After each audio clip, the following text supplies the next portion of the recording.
Hi everyone, hope you're doing well. Okay, I'm gonna make this quick. We have Alice and Rahil this week. They are superstars. Please enjoy the ghU. All right, hi everyone. Next slide, please. So we are here to talk a little bit about a couple case studies on the impact of climate change and food production. Next slide, please. So these are our positionalities and land acknowledgements. So I'm Alice, hello. I'm Chinese American, I'm a first generation immigrant, and I'm also a woman of color. And I would also like to take the time to acknowledge the Ohlone people as the traditional custodians of the land on which I stand, because I'm currently in the Bay Area in Fremont, California. Hey everyone, I'm Rahil. I'm an Indian American, first generation immigrant. I'm also a male of color, and I'm from Savage, Minnesota. Whoops. And I'd like to acknowledge the Wapakute Dakota tribe as the traditional custodians of the land on which I stand, and that the United States federal government's unjust death and genocide destroyed their communities and their way of life. Next slide. All right, so we're just going to start off with giving a quick overview of how climate change and food production are related. Next slide, please. Yeah, so we just got to understand sort of these two definitions here, both of which are provided by the United States Department of Agriculture. So the first is food security, and there's four different versions or four different levels of it. First is high food security, where there's no reported food access problems. The second is marginal food security, which sort of indicates anxiety over food insufficiency, but little to no indication of changes in diets or food intake. Low food security is reports of reduced quality and variety of diet, but little to no indication of reduced food intake. So that sort of ties into nutrition security. And then very low food security, which is just reports of multiple indications of reduced food intake and disrupted eating patterns. Meanwhile, nutrition security is just a situation that exists when all people at all times have physical, social, and economic access to sufficient, safe, and nutritious food that meets their dietary needs and food preferences for an active and healthy life. And an example of that sort of disparity would definitely be in lower income communities in the United States, where they may be food secure, but they may not necessarily be nutrition secure, just because fresh produce, fresh food, they're generally more expensive than processed food and junk food. Next slide. All right, so, that didn't get updated. It's all good. Sorry, I had a different graphic in mind for this slide, but it's totally fine. So I'm gonna draw the connection between, no, you're good, Emily. I'm gonna draw the connection between climate change and food production. So this graph is from the UN report by the UN Environmental Program, and it basically breaks down the food production sort of projections for the next century.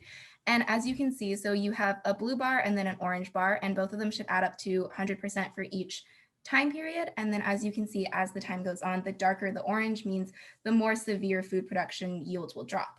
So essentially, food production rates are decreasing and will continue to decrease in response to higher temperatures, water scarcity, higher atmospheric CO2 levels, extreme weather patterns, and all of these things are as a result of global warming. So the majority of the crops in the world are rain-fed, meaning that they rely on rain for water. And because of this, both droughts and intense rains will decrease yields. Droughts obviously reduce the amount of water available, and that affects crop yields. And heavy and irregular rainfalls can physically damage crops, cause flooding, and can also create unnaturally moist environments where mold and mildew will grow and ruin crops. And recent projections say that if greenhouse gas emissions continue on their current trajectory, global vegetable and legume yields could fall by 35% by 2100 due to water scarcity and increased salinity. Estimates also say that the world population at that point would be between 10 and 16 million people. So higher global temperatures and longer heat waves tend to make livestock less fertile and more vulnerable to disease. And it also enables more parasites and diseases to thrive on crops, which harms the crop yield and also causes an increased use of pesticides, which is harmful to not only human health, but also the ecosystem. And pesticides tend to pollute groundwater, which is bad for water conservation. Next slide, please. So this is a graphic also from the UN Environmental Program, and this shows the projected changes in agricultural productivity in the year 2080 due to the effects of climate change. So everything that's red, both light and dark red, shows a decrease in production output from 0 to 50%. And the green areas show an increase in productivity between 0 and 35%. And as you all can see, almost all of the areas are in the, almost all of the red areas are in the equatorial regions of the world, where the weather is typically the most suitable for growing and the soil and terrain are the most agriculturally friendly. However, with rising global temperatures, the equatorial regions will rapidly become too warm to sustain productive growth. As a result, the ideal growing conditions might have to shift to higher latitudes. However, the terrain and soil of those areas are typically not as fertile, and that will just result in less land available for productive agriculture. Also, an interesting point to consider, this graph takes in consideration something called carbon fertilization, which is basically the phenomena where an increase of carbon dioxide in the air actually increases the rate of photosynthesis in plants. So technically that means with higher atmospheric CO2 levels, plants will metabolize faster and grow at a higher rate. However, the projected decreases in agricultural productivity occur despite carbon fertilization, meaning that any improvements in plant life due to increased CO2 levels is canceled out several times over by the negatives of climate change. Next slide, please. So if we look at projections into the future, research predicts that by 2050, climate change will lead to a reduction of 3.2% in global food availability per person, a 4.0% reduction in fruit and vegetable consumption per person, and a 0.7% reduction in red meat consumption per person. And these reductions not only affect the food security of the world, but also put many more people at risk for health deficiencies as a result of malnutrition and nutritional insecurity. And climate change is not only going to affect the volume of the food that is produced, but it's also going to hurt the nutritional value and the quality of the food that does get produced. Studies show that higher CO2 concentrations in the atmosphere tend to reduce protein, zinc, and iron content of crops. Also, by 2050, there's an estimated additional 175 million people who would be zinc deficient, and zinc deficiencies can cause stunted growth and impaired immune function, and also an additional 122 million who could be protein deficient, which also leads to a higher risk of infection, increased risk of bone fractures, and a loss of muscle mass. And these impacts are most likely going to be felt most heavily in Africa, in the Middle East, and South and Southeast Asia. Next slide, please. So there's no doubt that climate change severely affects food production. However, current agricultural practices and land use is actively contributing to an increase in carbon emissions and worsening climate change. So it's creating a very vicious cycle. And the Intergovernmental Panel on Climate Change, which is a coalition organized by the UN, conducted a land usage report that determined that agriculture and other land usage contributed to about 1/5 of total global CO2 emissions. And specifically, 2019 data showed that the meat consumption industry and livestock farming contributes an estimated 14.5% of global greenhouse gas emissions. And if we consider food production as a whole, which includes not only the growing, but also processing the food, packaging it, transporting it, and selling it in grocery stores, the contribution to global greenhouse gas emissions increases from 20% to 25%. And current projections also estimate that global agricultural emissions would increase by at least 30% by 2050. Next slide, please. So given all of that information, we're going to do a case study into Brazil and take a look at how climate change is affecting the country in terms of their food production and also sort of what they've done in response. Next slide, please. So to sort of set everything up, Brazil accounts for approximately 25% of the world's agriculture. It is one of 3 major producers and exporters of sugar, coffee, orange juice, soybeans, and they're also a huge producer of cotton, corn, and beef. They have a $250 billion farm industry, and the country itself contains 13.5% of the world's arable land. And that comes out to be around 875,000 square kilometers, which is double the size of the entire state of California. And Brazil's science and technology investments have allowed it to become a leader in agricultural innovation. The map on your right shows sort of the breakdown of land use in Brazil. The red boxes show the land that's currently being used for agriculture, and the shaded boxes are the areas that are currently under protection from deforestation. Next slide, please. So in 2016, Brazil was actually among one of the first countries to ratify the Paris Climate Agreement. However, the Brazilian election in 2018 resulted in the election of Bolsonaro as president. And Bolsonaro does not have the same opinion regarding climate change and environmental protection as the previous Brazilian administration. He has repeatedly threatened to pull Brazil out of the Paris Climate Agreement, and he has also rescinded Brazil's initial offer to host the 2019 UN Climate Change Conference. He believes that many of Brazil's environmental policies, especially the ones dedicated to lowering the rates of deforestation, are preventing economic growth, and he has worked to roll back many regulations on agribusiness. So under the current administration, many politicians have decreased their political support for environmental measures. Instead, they've introduced policies that facilitate the expansion of livestock farming, which is a very big contributor to deforestation in Brazil. At least 20% of the Amazon has already been cleared for land, and about 80% of that cleared land is currently used for cattle. Additionally, increasing livestock farming without making regulational changes for methane production results in an increase in greenhouse gas emissions. Also, the increase of livestock farming increases agribusiness profits, which in turn finances a lot of these policies, so it just creates a really dangerous cycle. Next slide, please. So if we take a look at what will happen if current policies continue, by 2050, the deforestation in Brazil could result in a local increase in temperature of 1.45 degrees Celsius. And that's a local temperature increase in addition to the projected 2-degree increase of global temperatures by 2050, which means parts of Brazil could be increasing in temperature of up to 4 degrees Celsius. And the map on your left shows sort of the predicted changes in surface temperature in Brazil under a business as usual scenario, which is not really changing any of the current policies, and it continues illegal deforestation and a lack of restrictive public policy.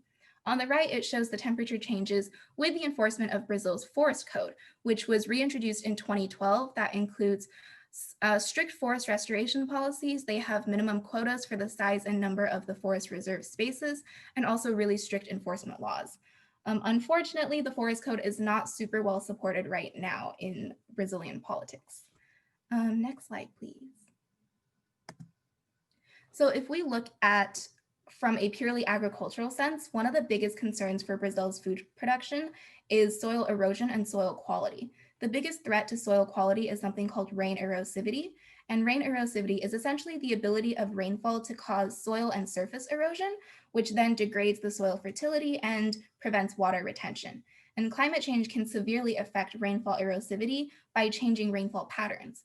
In Brazil's warm climate, extreme rainfall events are often more common as global temperatures increase. And with temperature increases, the moisture retention capacity of the atmosphere increases. So when it does rain, it'll rain hard. And as a result, Brazil's arable land area is at risk, especially in the southern regions, where increased rain erosivity will affect a significant proportion of the agricultural production. Also, current analysis suggests that the northeastern and southern areas of Brazil will see a projected increase in rain erosivity by 109% between now and 2040. Next slide, please. So onto something a little bit more positive. One of the current solutions for a more sustainable form of agriculture in Brazil is something called an integrated crop livestock system, or an ICL system. And this is a system that's been used sparsely in Brazil since the end of the 19th century. It's also used in a ton of other countries, and the US Corn Belt uses this as well. So the ICL system is basically exactly how it sounds. It combines the crop growth and the livestock component into the same plot of land. So the graphic sort of breaks it down, but typically when crops like soybeans are planted and then harvested, the land being used is left idle for several months out of the year between when last year's crops were harvested and when next year's crops will be planted. And so instead of letting that land go to waste and just sit there, farmers can plant grass or other types of cover crops in the off season and allow livestock to graze in their fields. The livestock also produces manure that fertilizes the field for the next growing season. And this is a strategy that's been used for several decades, but a recent change to the system is incorporating a no-till method, and that further conserves the soil quality and prevents rain erosion. So tillage essentially is like mixing and churning the soil to prepare the soil for planting. However, this method disrupts the soil structure and increases surface runoff and erosion. And because the ICL system produces fertilizer in the form of livestock manure, soil technically no longer needs to be tilled in order to be planted. Additionally, the planting of cover crops can help to replenish soil nutrients, especially when they plant crops that don't take the same nutrients from the soil. And ICL systems create a biogeochemical cycle that mimics natural ecosystems, and they tend to bring in higher yields and also increase the greenhouse gas sequestration and the soil quality retention. Next slide, please. Yeah, and so given all of that, now is the time for y'all to sort of discuss. We have two breakout room discussion questions. One is, as a country, Brazil accounts for about 2.78% of all greenhouse gas emissions, which actually isn't that much, but they produce about 25% of the world's agriculture. How could it effectively use its agricultural importance to help improve climate change policy on a global scale? And then conversely, what can the UN or other countries do to encourage Brazil to adopt stricter climate change policies?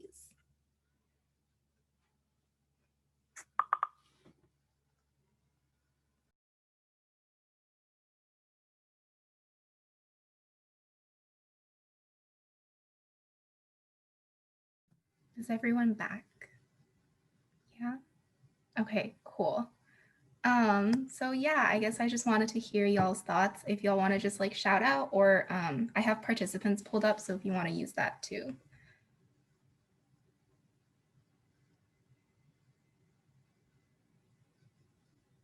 Thoughts? Emily and Sandhya, I don't know which one of you. You're fine. That was me. So this one's tricky just because, as you outlined, Brazil is kind of a catch-22 when it comes to climate change. Currently, the only thing that we really talked about was, in answer to your first question, is if they suddenly decided that they would only export to countries that like embraced green technology for agriculture, that would be one influence. Yeah, definitely. I think also on like the opposite end of that, the EU actually pulled out of a trade agreement with Brazil because of the illegal burning of and like the deforestation. So it's sort of like working also against them in the sense that I think France was the first to pull out and refuse to trade with Brazil. And not much has been changed. Bolsonaro didn't really seem fazed by that. So yeah. Any other thoughts? Arti? Yeah, like I feel like the hardest thing with this question is just the fact that like right now their leadership is so politically right that like they can't do anything, and then also just kind of seems like the UN, because I guess the one idea that I had was just having either Brazil or the UN like forcing tariffs on exports and imports, so like more countries that don't have climate change policies would have to pay more to get food for their citizens and things like that, which hopefully like hopefully would do something. But it just seems like if Bolsonaro allowed all those fires to burn down the Amazon, like I don't think he's going to do anything. So it just seems like one of those, like Emily said, an issue. Yeah. Yeah, in our breakout room, we definitely kind of talked about the best and most like realistic way to actually push a government like that to take this kind of action is probably economic incentive. Like, is there a way that by addressing these climate change issues in their agricultural production, if it can actually bolster their economy? So we did talk about like tapping into the organic market, and I don't know, the organic market is already very like it everything is very expensive, and it is a profitable area, like because people are willing to pay more for organic produce. And we already see now that people are also selling produce grown with like climate friendly practices for a lot of money, so maybe taking advantage of that kind of market. And I don't know, that could definitely push a government like Brazil, which is further to the right, to actually implement this, because ultimately they're looking to make a profit. Yeah, definitely. I think if anyone else has anything to say or speak now. But if not, I think I'm going to hand it over to Rahil for the rest of this. All right. Next slide, please. So we got Uganda. Take a look at Uganda and see how climate changes impact food security there. Next slide. I think we got to first examine how colonialism got Uganda to where it is today, specifically the sort of systems and the sort of practices that they have in place from a government as well as, you know, an individual level. So British colonization of Uganda began in 1860. Your boy, Sir Harry H. Johnston, sort of negotiated with the Buganda chiefs to get their cooperation in exchange for jobs in the colonial administration. This sort of led to a resentment of the Bugandan tribe by other Ugandan kingdoms, which definitely has had major implications later on. The completion of the Uganda Railroad in 1901 led to the cultivation of food and cash crops, which firmly established subsistence agriculture as the economic backbone of Uganda, especially since it persisted through the Great Depression. Eventually, strict regulation of cash crop trade led to eventual revolts, and from, you know, those uprisings, there was a power vacuum that was created, and soon more populist, more authoritarian Ugandan leaders sort of took the positions of power within the Ugandan government. The conflicting political parties plus corruption plus general authoritarian tendencies led to political tensions and sowed discontent and doubt amongst the population. That will have implications that I'll discuss later. Next slide. So here we have just climate trends in Uganda. These graphs are provided by CGIAR's research program on climate change, agriculture, and food security.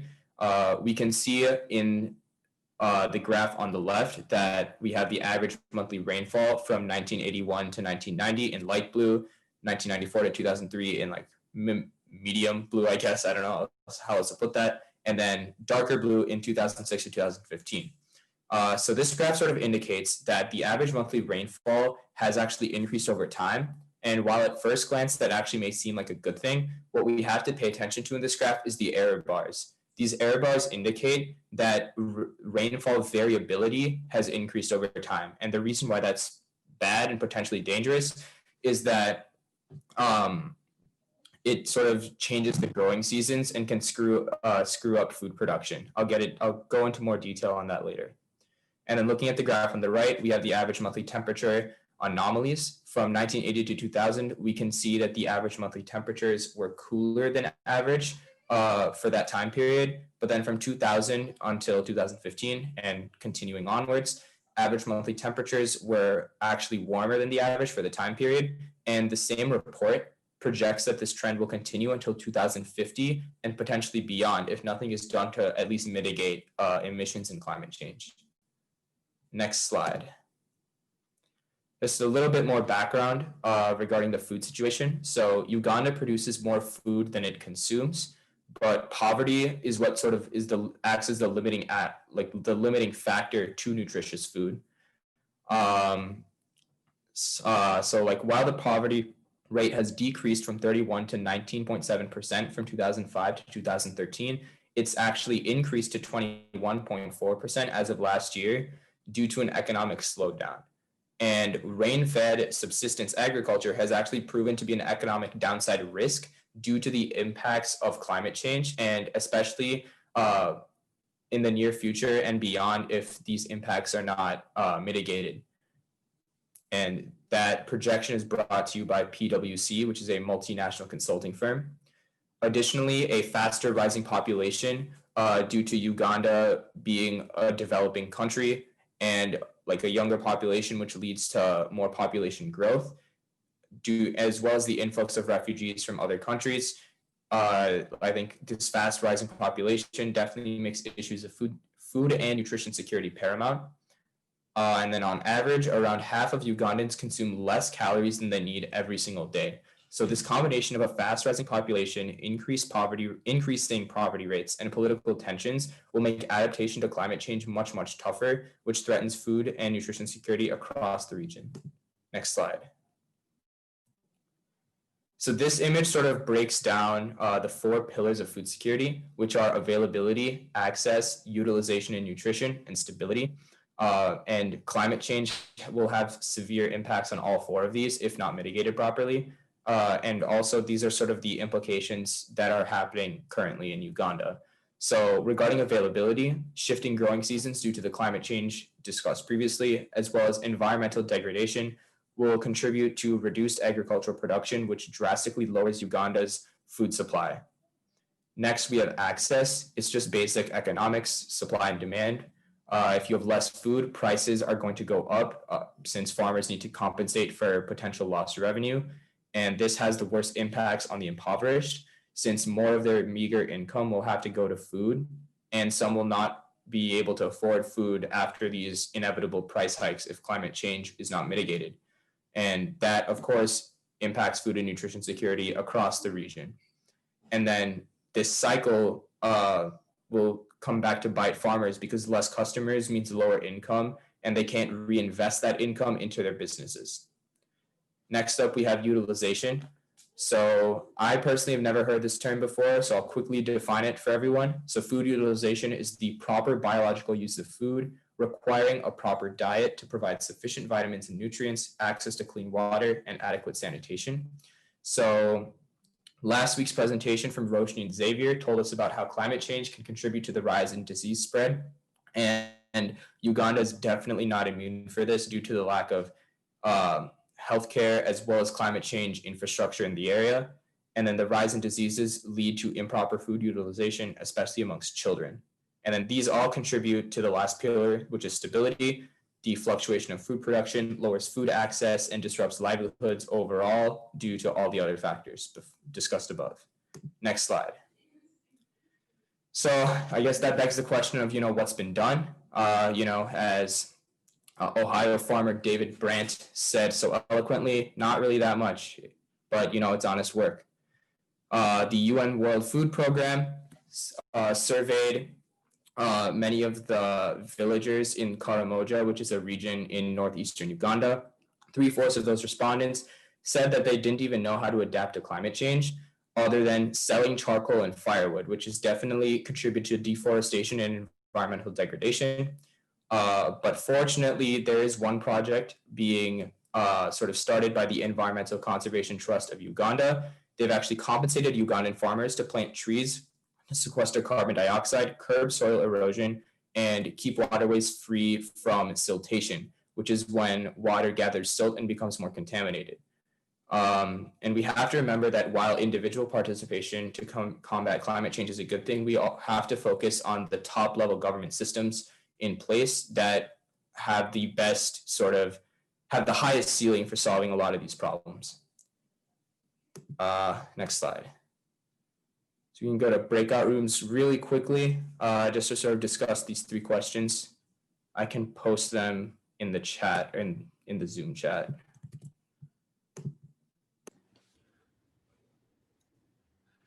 All right, really quickly, anything interesting that people encountered in their breakout room discussions? Anything anyone want to share?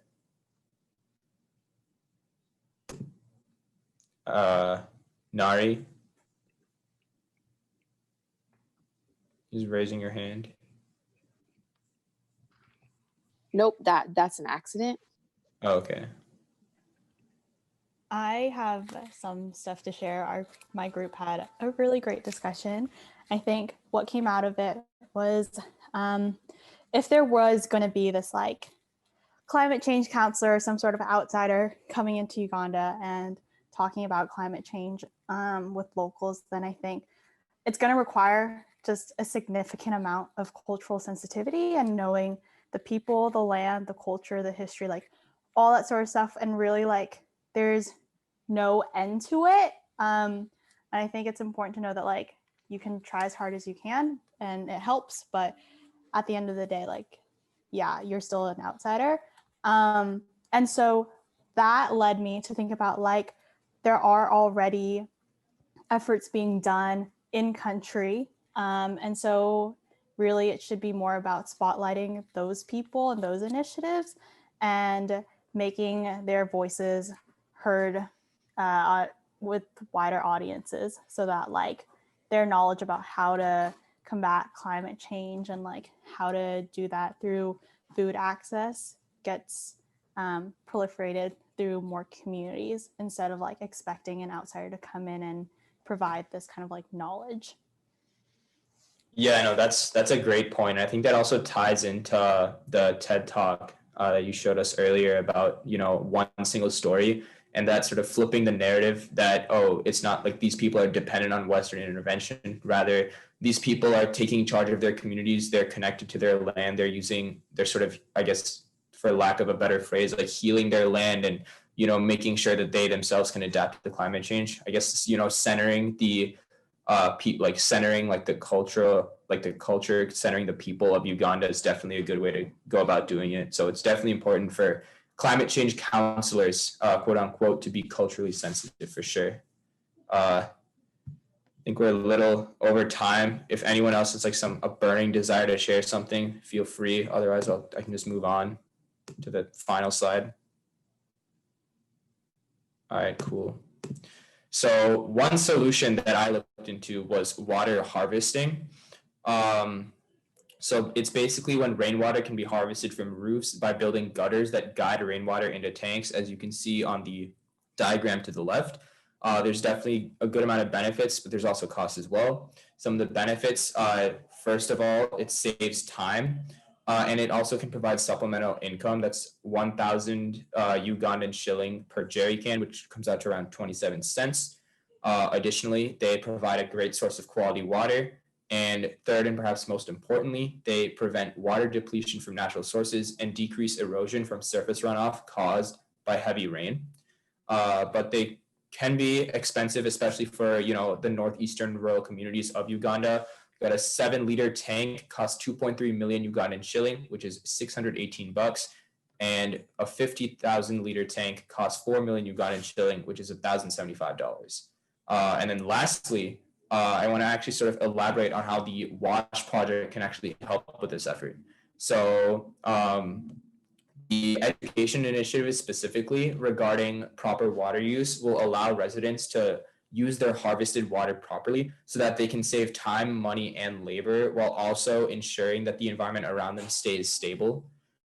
So, for example, harvested water can be used for sanitation and family gardens, which can have potential economic benefits in the long run in case, you know, a Ugandan family wants to start a little side hustle selling tomatoes from their family garden. It's definitely something that they can do. And it's definitely cool that that's actually part of the reason why I actually chose Uganda as like the case study was because of the connection with the WASH project, because I thought, you know, it'd definitely be a really good way to sort of connect the two and talk about a potential solution that can be used. I think that's all. Thank you all for listening. All right, thank you. Round of applause for Rahil and for Alice. Sorry. But anyways, I thought that was really cool because there is obviously some great connections to sustainability, not only environmentally, but also in the global health realm. So I thought that was cool that there was that connection to be made to WASH. But anyways, I'm going to stop.